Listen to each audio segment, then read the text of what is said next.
নির্বাচনে তাদেরকে ভোট দিবেন।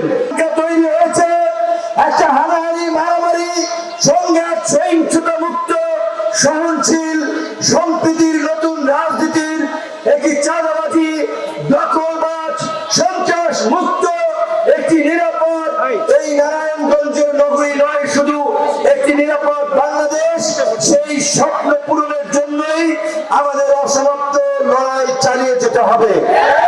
আগামীর বাংলাদেশ কোন দিকে পরিচালিত হবে, কিভাবে পরিচালিত হবে তার ফয়সালা হবে।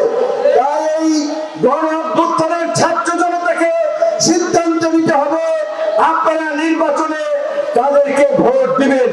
এই নারায়ণগঞ্জ চারে আমাদের সম্ভাবনাময় যে সমস্ত প্রার্থীরা আছে এই শহর এলাকায় তারা যদি ঐক্যবদ্ধভাবে কাজ করে এই নারায়ণগঞ্জ চার থেকে আমাদের একজন প্রার্থীকে জয়লাভ করানো সম্ভব। টানা তৃতীয়বার অর্জন করেছে দেশের সেরা সুপার ব্র্যান্ড স্বীকৃতি বসুন্ধরা টিস্যু। আমরা এখন পর্যন্ত কোন রাজনৈতিক দলের সাথে জোট করি নাই। আমরা পরিষ্কারভাবে বলছি, আগামীতে আমরা যাদের সাথে জোট করব যারা সরকারে গেলে তারা সমাজ এবং রাষ্ট্র ব্যবস্থা নিয়ে কি ভাবছে, দেশের পরিবর্তনের প্রশ্নে তাদের অবস্থান কি, চাঁদাবাজ দখলদার বৈদস্যু মাফিয়া সন্ত্রাসীদের বিরুদ্ধে তাদের অবস্থান কি, এই সমস্ত বিষয় পরিষ্কার হওয়ার পরেই আমরা সিদ্ধান্ত নিব আমরা কোন দলের সাথে জোট করব কিনা। এই নারায়ণগঞ্জের কয়েকটি আসন রয়েছে, বাকি আসনগুলো দ্রুতই আমাদের প্রার্থী ঘোষণা করা হবে।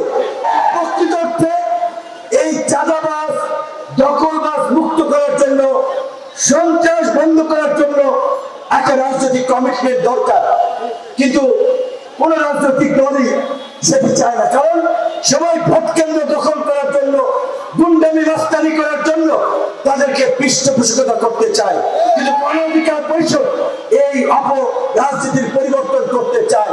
যদি আমরা সুযোগ পাই, আমাদের সুযোগ তখনই হবে যখন জনগণ আমাদের পাশে এসে দাঁড়াবে, জনগণ আমাদেরকে সমর্থন করবে এবং আগামী নির্বাচনে আমাদের প্রার্থীদেরকে চাক মার্কায় ভোট দিয়ে জয়যুক্ত করবে।